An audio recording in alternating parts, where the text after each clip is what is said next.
همینجوری یهو حرکت بزنید. اپیزود دوم پادکست ما. اپیزود 14ام. اپیزود 14 اپیزود دومی. 14ام. ببخشید تو 13 تا کیا بودن؟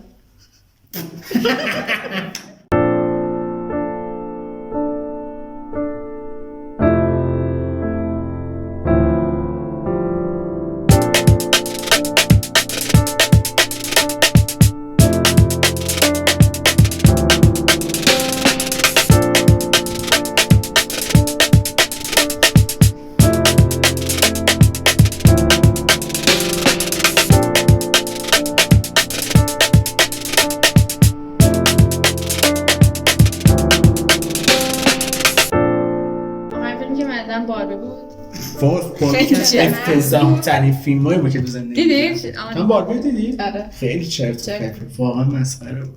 آره خیلی بیش از اندازه توش مردا رو کوبید، واقعا مثلا نبود در این حد دیگه.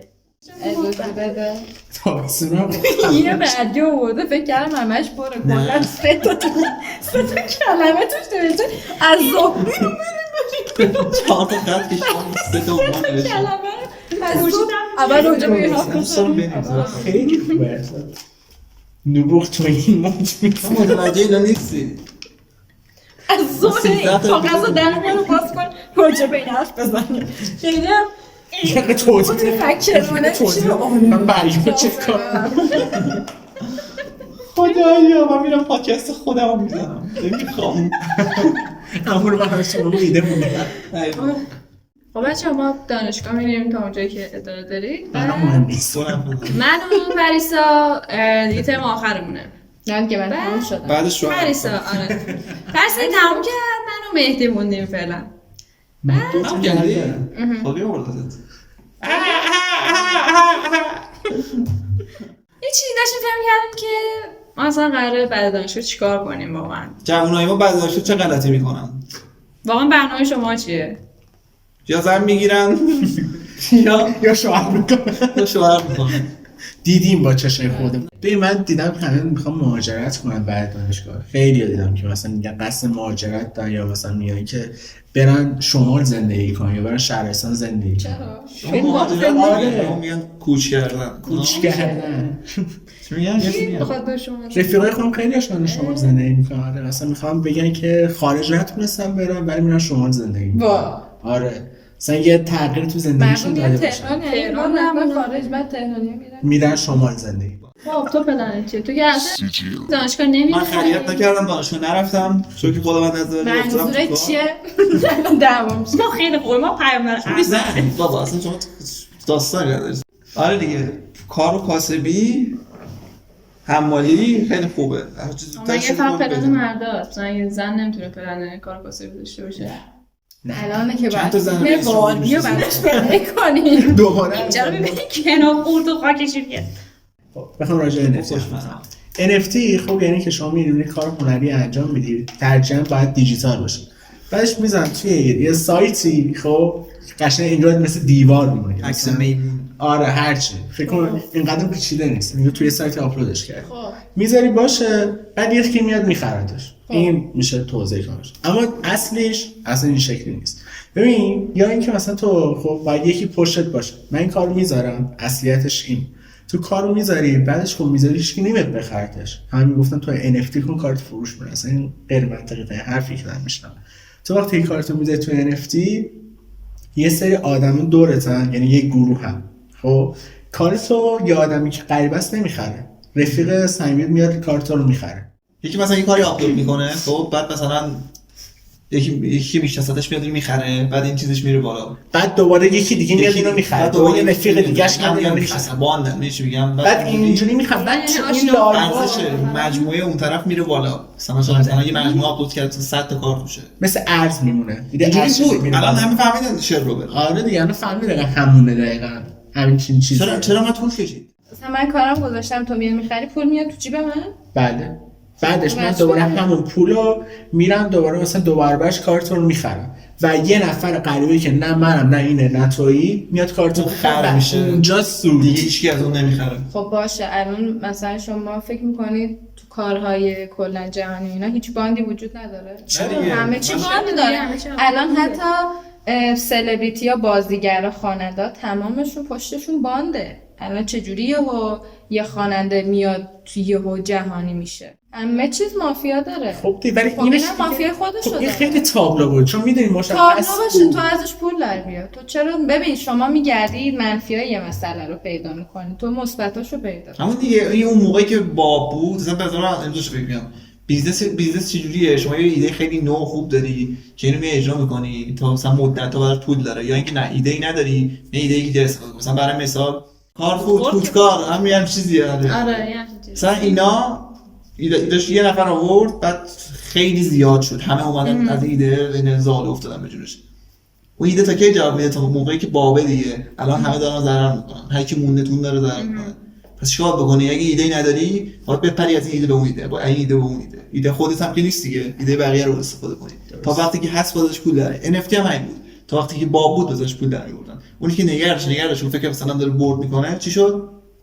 دفاع که اعظم رفت. میدونی اصلا NFT از کجا اصلا شروع شده؟ ببین میگفتن هنرمندا نمیتونن مثل اقتصاد و مهندسا کار کنن و پول در بیارن. NFT رو به خاطر هنرمندا زدن. الان هیچ کس غیر از هنرمند نمیتونه بره توش کار کنه. این حرف اشتباه ترین حرفی که من ببین چرا نمی‌ذاریم آدمای دعوت کردن شعر فروختن؟ همین چی فروختن؟ قافی حتی به خواننده اسم هنرمند رفتن دیگه. چه میدونم مهندس برقه نمیتونه کارهای برقشو بره بذاره دیگه. تو باید یه هنرمند باشی، معمار باشی، طراح باشی، عکاس باشی، میتونی بری کارتو بذاری اونجا. خب برای هنرمنداست. نه دیگه مشکل همینه، یارو بغکاری که میره کار NFT میکنه، یارو دلاله که میره کار هنر خیلی میکنه. اومدن از این در آوردن، رفتن دورهشو دیدن، کار از هنرمند میگیرن میذارن، یه درصدی برمی‌دارن. آره یارو سلام سرش نمیشه میده به یک راستش این کارو میکنه. آره دیگه مثلا هیچکس ولی درصد بیشتری خودش برمی‌داره، چون خودش باشه راه درآمدشو پیدا کرده دیگه. ولی کلاهبرداری. ولی کلاهبرداری. همه چیز دروغه. ولی شعر رو فکر میکنی ببین تو بعد راهشو پیدا کنی، وگرنه که همه چیز ولی بخوای مثبت بین باشی نسبت به همه چی. آره خب ببین تو مردن هم بعد رسیدگی الان هست. مثلا فکر کردی دنیای مجازی اینستا و اینا همش راسته که بلاگرها میرن ازش پول در میارن؟ تمام زندگیشون اغراقه، تمام زندگیشون. ببینین چه لباس خوشگلی، وای اومدم دکوراسیون رو تغییر کردم، وای حالا ممکنه قبلش یه عالمه وام گرفته باشه، تو خونه دعوا کرده باشه، یه عالمه زحمت کشته باشه. تمام دنیا همینه دیگه. کانسپتش عبث و پوچی داره. نه میدونی ملت رو میان تو اینستاگرام دنبال محتوایی ان که چون راضیشون کنه، شادشون کنه. کسی دنبال محتوایی چون بدبختی و غم دیگران نیست. دقیقاً، یعنی هر کلیپی که تو بذاری مثلا واقعیت باشه یا یه چیز غمناک باشه، مردم فقط دنبال طنزن. ولی به این دقت کن، خیلی حالا بذار بین حرف این که هر کی از راه بلند شده اومده پادکست زده. به این قضیه فکر کردی؟ یه رو از خواب بیدار شد گفت خب چیکار کنم پادکست. یعنی تو کل این 2 هفته که من پادکست زدم فکر کنم 14 نفر فکر کنم پادکست داره بودن. همینجور صبح هر هفته مثلا یه آدم رندوم بی‌در و پیکری که رو اومد یعنی بالا. اینجوری شده خاص بکنی خودتو. خب نه میدونی مشکلم چیه؟ مثل هر چیزی، یعنی هر چیزی فکر میکنن یه چیزی ساده است میان انجام میدن. اینجوری هم که خب ولی من ویو چجوری این میخوره؟ ببین بچه چون یه اون کسایی هم که این کار میکنن کلشون ولاگرای خیلی معروفن، تا یه دوره‌ای مثلا اینجوری میرفتن کافه و اینا ویدیو اینا میگرفتن اومد یارو پادکست داره میده. و واسه من سوال اون شخص چه چیز مهمی داره واسه گفتن؟ هیچی. الان یه عالمه از بلاگرامون میان میگن با هم آماده شیم بریم مهمونی، با هم آماده شیم بریم خرید، با هم آماده شیم بریم. چه چیز مهمی داره؟ سنگ باقی یادتون نره. خب چرا دنبال میکنی؟ خیلی واسه من عجیبه. چرا تو همچین چون محتوایی؟ مردم نمیخوان به زندگی خودشون فکر کنن. شده چند لحظه میخوان از دنیای بیرون فرار کنن، بیان ببینن این داره چیکار میکنه، آقا بشینم اینو ببینم. اکثریت مردم IQ آنچنانی ندارن. میگم خیلی پارتی کردمه. آره IQ آنچنانی ندارن. توی سه خیلی یه لوپای مسخره‌ای گیر کردن. پاشیم بریم سر کار، 50 سالگی کار کنیم بعد بشینیم خونه پول بدیم بچه‌هاتی مردیم. هیچ میگم اینستاگرام واسه اونجور آدماست. واسه میگیرتشون اینجور چیزا. واسه اینقدر مخاطب دارن اینجور بلاگرا. میگم دقیقاً چیزی که ایشون گفت. خاص زندگی خودشون یادشون بره. یه ذره بهتر باشن از اون چیزی. نه تنها این افراد بلکه هم، یعنی به نظرم بیشتر از ایرانی همه درگیر مجازی شدن. همین رو بگو. یعنی یارو اینجوری که من همین رفیقم تازه دیده بودمش اینجوریش که هر روز از صبح که بیدار میشه داره این استاژو چک میکنه. آره. یه کار دیگه بکن. چجوری تو وام میکنی الان جات بیرون نمیده گوشی دستته. همینو بگو. حالا مثلا روز تعطیل باشه آقا جمعه است باشه. مثلا ما که آدم میشه جمعه بشینه 10 ساعت بشینه ریلز ببینه. ولی اینکه آدم کل زندگیش نشسته پای گوشش اونم تو اینستا خب خیلی بی‌معنی. الان ماتریکس سرو میزنه. مثلا خیلی مسخره است که آدمی گیر کردن توی فضای مجازی. کلا ببین من خداوکیلی اون داشتم فکر کردم سر کار برمیگشتم دیروز که میادم پیش تو تصویر تو گوشم نداشته بودم گفتم یه روز آهنگ گوش دادم نمیدونم که خیلی غم انگیزه شهرمون خیلی غم انگیزه داشته من چند بار این کارو کردم خیلی بده خیلی اصلا راه میری یا حالا گدام خیابون نباشه آدما رو میبینم من غمم میگیره مثلا نگاه نمیکنم زیاد آدما رو و خبر خوب کرج از ماتریکس خارج شد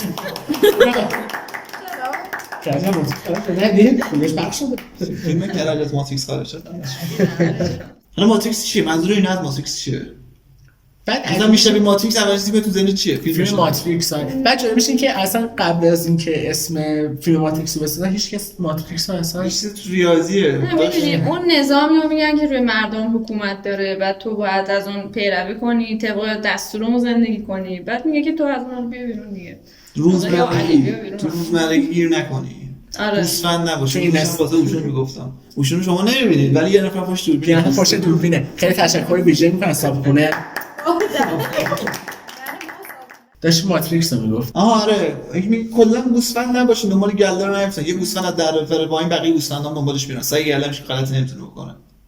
حتی تو ماتریکس خارجی مدرسه ولی اونا هم دارن گوشو در میارن. اندوزه داره انشو در میاره خدا وکیلی. میدونی چیه؟ این یه فرمت پیدا کرده اومده یه چیزی گفته که مثلا خلاف نظر خیلی هست خب بعد اون یه چیزی گفته یه ویدیویی که گذاشته کلی کامنت واسش گذاشتن بعد اومده یه ویدیو دیگه درست کرده راجع به کامنتای اون ویدیو حرف زده بعد دوباره یه چیزی گفته که خلاف نظر خیلی هست میگم اون داره پول در میاره از این قضیه اصلا براش مهم نیست حالا بیا مهم نیست تو ماتریکس تو چه ماتریکس نباشی ماتریکس تو اداره میده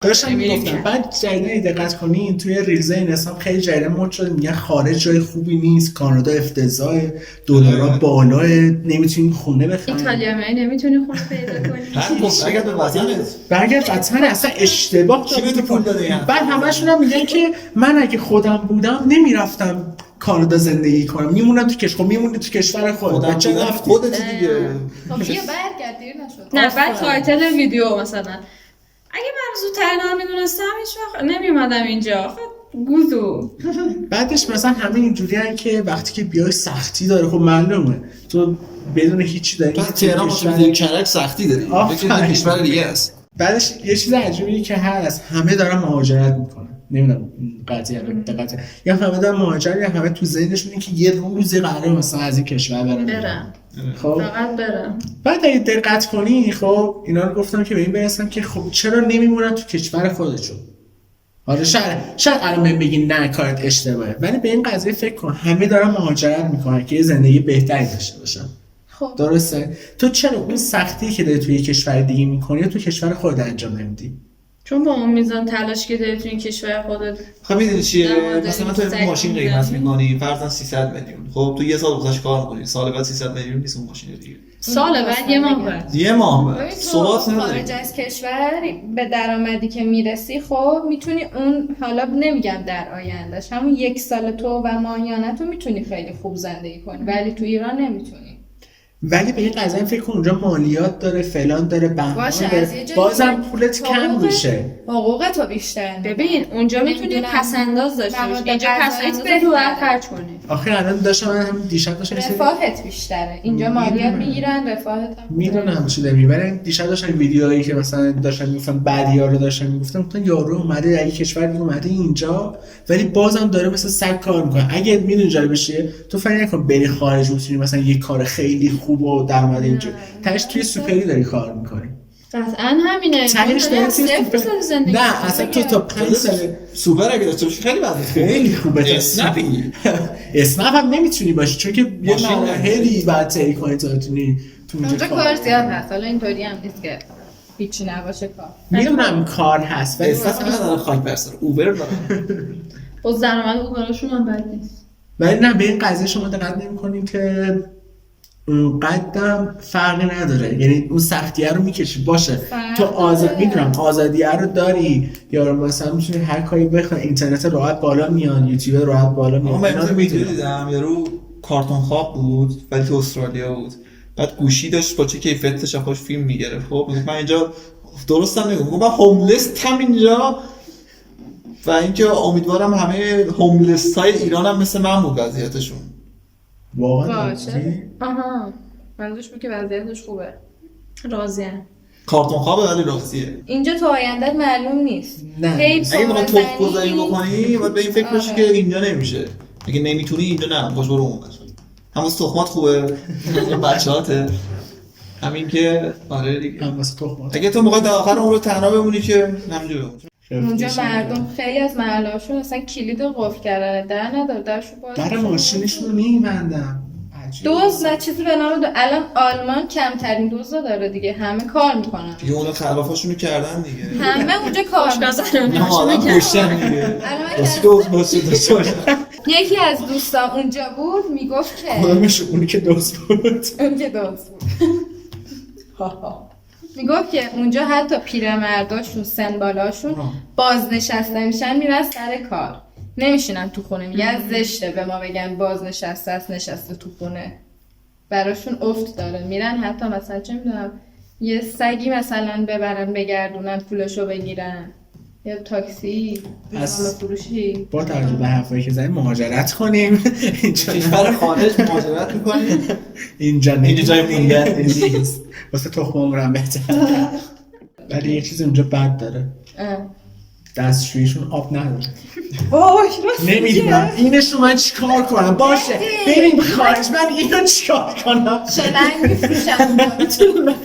ما دخترمونه که کانادا میگن ما میریم مثلا گردشی جایی، قشنگ میتونیم ایرانی‌ها رو بشناسیم. ایرانی‌ها یه بطری آب دستشونه هر جا میریم. قشنگ میگفت ما ایرانی‌ها رو پیدا میکنیم، به خاطر که میرن دستشویی یه بطری آب با خودشون میارن. ولی خیلی خودشون من اینو نمیفهمم اینو چیکار کنیم. گفتم هر روز میرن هم. هر روز حالا میرن چی میگیم چی؟ خارجی کیونش میرن. ایرانی‌ها آقا دو داره سه بار میرن. خاورمیانه خوبه. همه‌شون میرن جهنم. نه نماز میخونن نه روزه میگیرن. خاورمیانه خوبه، هر روز یکی رو دارن تو زمین نمیشونن. جنگ هر روز.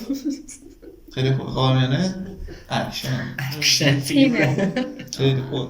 اینا به کنار گفتم برق و ایناشون هم خیلی کم مصرفه. برق اونجا گرونه ولی آبشون رایگانه. چطور؟ کانادا آبش رایگانه. همش خوابش. ولی اونا درست مصرف میکنن، مثل ما نیست یارو چراغ اتاق روشن کنه بیاد بریم کنه. با آب شرب همون نمیکنن. بهش میگم ما با آب شرب همون میکنیم اکثرا. با آب شرب دستشویی. الان نصف ایرانی‌ها چراغای خونه‌شون رو وقتی میان بیرون روشن می‌ذارن، مثلا دزد اومد میگه ای تو خونه.